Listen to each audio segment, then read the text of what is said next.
re-entry o kinakailangan yung magbayad para kumuha ng visa?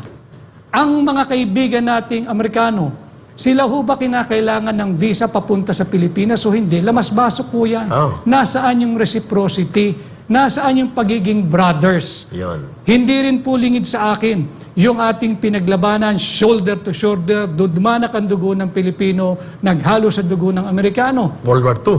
World War II.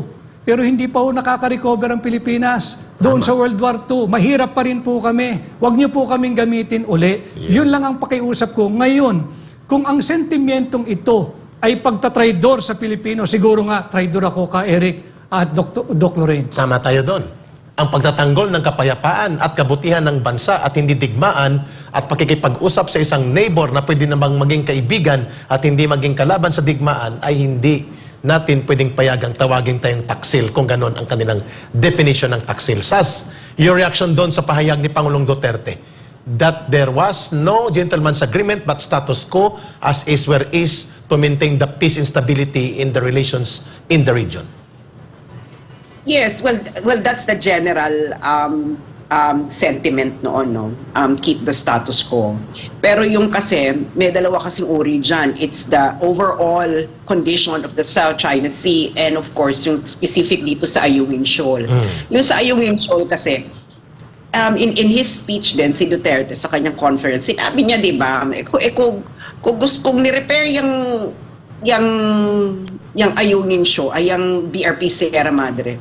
Ni-repair nyo na yan, matagal yung ni-repair. The BRP Sierra Madre has been there since 1999. Anong petsa na? It's 2024. Yes. I don't think even Filipinos know that there was a BRP Sierra Madre at all. No? Pero, let me backtrack a bit. Ka Eric Lorraine and Attorney Vic, because this is not being surfaced. Noong May 2013, no, si Defense Secretary Gasmin, noon, this is the Aquino administration, explicitly said sa kanyang interview sa Inquirer kung ano yung naging resulta niya noon ng kanyang pakikipagpulong sa ambassador ng China to the Philippines, si Ambassador Ma. Ang sinabi niya is inassure nila na ipagpapatuloy ng Pilipinas ang agreement, no? Ito eksaktong sinabi niya, we will not violate the agreement not to construct new structures. We told them we're only gonna bring supplies for our troops like water, food. There will also be rotation of troops because we can put our men there permanently or they'll go crazy. Claro. Yan ang sinulat ng Inquirer. That is very clear. 2013. So nakikita natin, 2013 pasas na ang iyon ang sinasabi ni Pangulong Duterte na bakit sa kanya ituturo na siyang hindi pumapayag na i-repair ang BRP Sierra Madre, inabutan niya ito at ang sabi lang naman niya ay mag-maintain tayo ng mapayapa at mabuting ugnayan kaysa naman magkiskisan tayo dito. Siya ngayon ang tinatawag na horrible. Go ahead. Yeah, this is the status quo, no? Tama si Pangulong Duterte ngayon. Kung ikaw naman, itong si Pangulong Marcos, sabi niya, parang pinapahiwatig niya, i-rescind niya, no? Itong agreement. Well, if you rescind this agreement, di wala ka na status quo. So tama si Attorney Vic doon. Anong alternative sa status quo? Di magigit-gitan kayo. So, you will get what you actually not you will get what you would like to avoid. Ngayon, sabi ni Pangulong Duterte, challenge na ito na if President Marcos thinks that the previous presidents were a failure tungkol dito sa BRP Sierra Madre, and then go ahead, do it, tignan na yung pag-explain, i-repair mo, isama mo pa yung Japan, Australia, USA, i-repair ninyo. So yun ang ano, no, I will end here, pero this is my last question. Go ahead, Sas. Ma'am, hold your line, Ma'am Lorena. Alam ko na sa Zoom din siya. Sas, go ahead, your final interaction with Attorney Vic. Go ahead. This is my last question to Attorney Vic. Attorney Vic, do you think that the current administration has too many chefs? Kasi hindi na namin alam kung sino ang bastonero dito, no? Kasi usually it's supposed to be the executive secretary or the cabinet secretary na talagang they are downloading the instructions of the president. But it seems now na parang ang daming ang daming masters. Do you also share that impression? And bago mo sagutin yun, Attorney Vic, let me thank you again for that post that you gave. Although hindi naman tayo magkakilala or whatever, pero it really touched my heart dahil hindi naman talaga tayo close, wala talaga ako ignayan kay Attorney Vic. I don't even I cannot even say that I like him before or whatever. I was even critical of him, but it was a very kind act of yours to say that even though na alam mong ikaw ay mapupunada. So go ahead to my question. Maraming salamat, Sas, for joining us. You may still stay to listen to the answer and then go ahead, Attorney Vic. I agree with you, Sas. Tila napakarami ang gustong maging Pangulo sa termino ng isang Pangulong na halal for 6 years. I like that, Attorney Vic. Yan ang nangyayari. Yan ang nangyayari. Yung may mandato, ayaw mag-assert. Yung mga walang mandato, feeling Pangulo. Ayun. Doon tayo nagkakaproblema. Why am I speaking this way? Dahil malaking bahagi ako ng tagumpay na yan. Tama. Ako ang naghirap at ako ang humarap, wala na sa akin yun. Pero sana naman, wag biguin yung aspirations ng Filipino people na tumangkilik. And I feel responsible, I feel accountable. Dahil ako yung nakaharap ninyo, ako yung maharap sa inyo, at ako ang kausap ninyo. That's why you're coming out now. Paliwanag ko lang doon sa mga hindi nakakaintindi o talagang walang kusang pangunawa. Lorraine at Ka Eric, para kang nagtayo ng corporation. At ginawa si halimbawa si Ka Eric, ginawa ng mayorya na Chief Operating Officer. At ikaw din ay nag-subscribe ka ng malaking ownership doon sa stocks. Nung ayaw mo na, exit ka, ayoko na sa management board. Exit na muna ako, maghanap kayo ng ibang COO ninyo. O di naghanap. Pwede ba nilang sabihin hindi ka nakasali? Kasali ka doon sa nagbuo ng korporasyon at meron kang substantial shareholdings. Yun ang isang pananaw na dapat nilang tingnan. That's how I view things. Until 2028, may pananagutan ako doon sa napakarami kong nakumbinsing grupo, organisasyon at individual na tangkilikin ang kandidatura ng taong ito. That's why you're correcting things habang may pagkakataon pa para ituwid at maging matino ang pamahalaan. Because I want him to succeed. Because you're also accountable to the people for that. Dala-dala tayo. Yun. Dala-dala yung mga anak ko, yung mga Exactly. anak ninyo. Yes. Kung sino ang Pangulo, suportahan natin. Pero kung yung Pangulo naman, pakinggan ho ninyo yung totoong sentimiento at daing ng mga anak ninyo ng sambayan ng Pilipino. Attorney Vic, ipapasa ko kay Ma'am Lorraine. Thank you, Sas. Ma'am, your interaction to Attorney Vic Rodriguez. Ma'am, nakamute po kayo. So, yung sinabi mo, ES, na you want him to succeed. Of course, we all want that, no? Because he's the president. It doesn't take an Einstein to figure out that if he succeeds, we all succeed, Yes. right? But character is destiny, no? To go back to what you and Sas and Eric and I were talking about, yung pag-flip-flop niya sa foreign policy, no? Ang maugong na rason dito, no, kasi marami kaming resibo sa kanya na video na he outrightly says, no, na pag bumahing ang China at US, mawawala sa mapa ang Pilipinas. So alam niya na dinadala niya tayo sa kamatayan, no. And ang maugong na balita dito kung bakit nag-flip-flop siya, kasi the US, they got into an agreement, a secret agreement. Siya pala yung may secret agreement, no.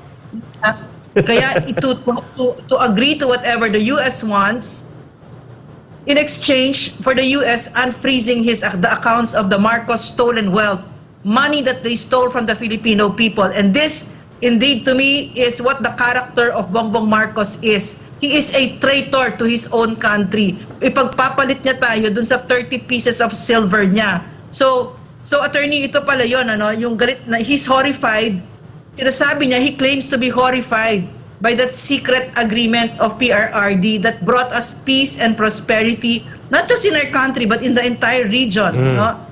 Yet he himself is hurtling us towards war, and we want to demand, we demand from this president to divulge to us what that secret agreement he had with the US. Bakit siya nag-flip-flop? Yes, Attorney Vic, that is very sensitive. The amount of the properties na gusto nilang i-recover at siya ang estate administrator, sa kanilang pamilya, si Pangulong Marcos Jr., now amounts to $1 billion. 3 malalaking building sa New York, mainland, 1 big mansion sa Long Island. Hindi pa yung kasama yung iba. At mga dollar accounts na naka-numbered. Yeah, Eric, Yes. may papasingit lang ako ha. Yung $1 billion na pinagsasabi nila is salaksak sila where the sun don't shine. You know why? Yeah. Because for people like us, we don't care about money like they do. Mukhang kinakain lang nila yan. Ipagpapalit nila yung $1 billion na yan para sa mga anak ko, for instance, na walang halaga. Kahit $48 million pa yan, hindi ko ipagpapalit ang mga anak ko o yung mga salinlahing Pilipino para sa pera. Pero sa mga taong ito, para kay Bongbong Marcos, kay Lisa Marcos, kay Martin Romualdez, mukhang ang ginodiyos nila ay pera. Yan ang nakikita natin. Huwag nila tayong idamay. Attorney Vic, your reaction to this, na doon pala nakatali. Itong hinahanap mo kanina na sa kasagutan sa pivot. Pagpihit at papunta sa napakadelikadong tapang-tapangan at gira-girahan na posisyon at panggigiit sa China. Pera pala ang bottom line ng kanyang secret dealing sa Amerika pabalik-balik. Kaya mahalaga yung mga ganitong diskurso ka Eric at Doc Lorraine sapagkat bagamat masalimuot yung usapin ng South China Sea at foreign policy, kailangan po nating piliting himayin upang maunawaan ng mga ordinaryong Pilipino. Ako, admittedly, abogado ho ako, dati ako naglingkod sa pamahalaan, pero talagang masalimuto yung usapin na yan. Pero hindi tayo dapat matakot alamin yung bagay-bagay patungkol sa ating foreign policy na mukhang ligaw na, saan ka man nakakita, magdadalawang taon pa lang, nakailang bisita na sa Amerika. Apat na. Ano Na yan. ang nangyayari doon sa Section 7, Article 2 Tama. of our Constitution?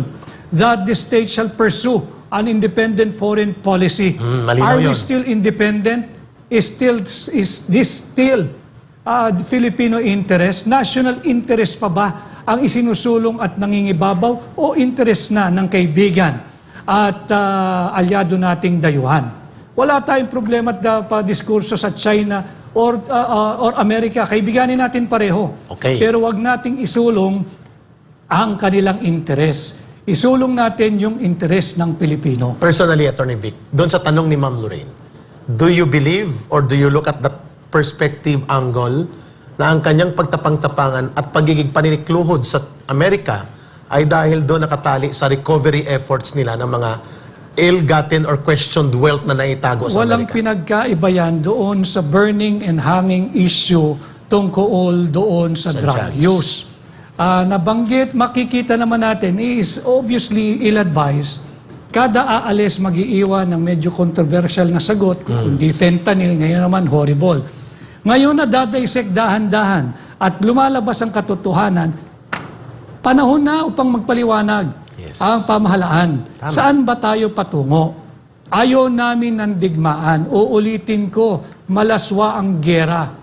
Sa English, war is obscene. Obscene. Walang mananalo at walang panalo rito, lalo na sa katiting na bansang kagaya natin kung makikipag-away tayo sa China. Mga kababayan, pagka nagkaroon ho ng gulo o digmaan with China, yung mga nagtatapang-tapangan, maniwala ho kayo, una silang kakaripa sa airport, aalis Exactly. at iiwanan tayong mga Pilipino. Exactly. Kaya ngayon pa lamang, wag ho kayong matakot. Let's elevate the level of discourse. Tanggalin natin yung hatred among Filipinos. This is not the time. Dapat tayong magbuklod-buklod sapagkat tila dinadala tayo sa bingit o peligro ng digmaan. Hindi po natin issue ito. Ang nagiging conflict noon ay ang issue ng China at Taiwan. At ito rin ho ang pinag-usapang malalim ni Pangulong Xi at Pangulong Biden ng US at China noong November of 2023 nung sila'y nag-usap. Hindi ho pinag-usapan ng Pilipinas doon. Wala po tayo sa pinag-usapan. And yet, when you look at the headlines now, it is as if we are on the 11th hour and any moment, war will erupt. Yes. And when that happens, we will not win. Attorney Vic, may isa kaming tanong na hindi pala lagpasin ni Ma'am Lorraine sa dito sa Pilipinas nating mahal. And thank you for stating that you're not closing on the idea na ang kanyang pabalik-balik sa Amerika na hindi siya transparent, hindi niya inilalahad sa taong bayan at sa buong bansa, ay nakaangkla ang itong napakadelikadong pagpihit ng kanyang foreign policy paniniklood sa Amerika dahil sa recovery ng mga ill-gotten and questioned wealth na itinuturong itinago, ninakaw sa bansa 40 years ago, nire-recover nila ngayon. Thank you for not closing your perspective that can be tied up dito sa isang possibility of a sudden, dangerous pivot of Marcos Jr. in his foreign policy and dealings with China. You don't have to thank me, Eric. I'm doing my duty and I'm speaking as a Filipino.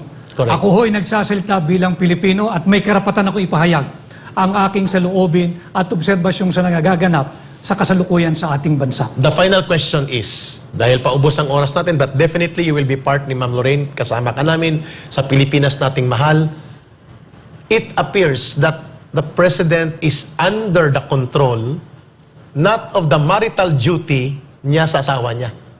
Under the control ng gobyerno ng asawa niya, si Lisa Marcos, who can direct a foreign operation using intelligence service of the armed forces of the Philippines to involve in an extraction, quote-unquote, kidnapping ng mga batang minor de edad sa isang domestic issue ng mga mag-asawang kaibigan lamang nila at hindi national or government or state interest. With your indulgence, Attorney Vic, hold your fire, Ma'am Lorraine.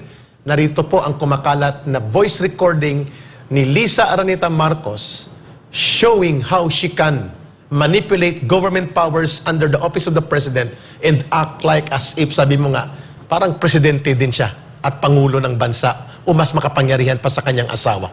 Go ahead po, tunghayan natin ito. And then, Every single day ng buhay ko, iniisip ko ang pagnanakaw ng mga putang gobyerno. Every single day. Ang pagnanakaw ni Lisa ngayon, yung bago niya na kasabwat sa kidnapping, siyang mastermind, kasama ang DFA! Bulabugin nyo yan! Si Manalo at si Teddy Boy Locsin, dapat kayong managot! Kayong dalawa, ang asawa ni Teddy Boy Locsin Jr., managot kayo! Kasabwat kayo ni Lisa sa kidnapping! Isang high crime yan na dapat ninyong pagbayaran. Kinidnap nyo ang mga kabataan. 2 batang inosente, binigyan nyo ng traumatic experience ang kanilang nanay, ang kanilang pamilya, at nakipagsabwatan kayo kay Lisa Marcos. Ayop kayo, walang gobyerno sa Pilipinas dahil kayo mismo ang nagpaparusa sa mga walang kamuang-muang na mga kabataan. Tapos may pa-imbestiga pa kayo dyan sa Kongreso? Ha? Ontiveros, imbestigahan mo si Lisa. February 2022, bago pa maupo sa pandaraya ang kanyang asawa. Ito. Hi, Louie. How are you? I'm here in Bacolod, campaigning for my hubby, look, with Marie Chris and a bunch of gay people. But anyway, the reason why I called you is I have a favor to ask you. We gave all the documents na to Mila,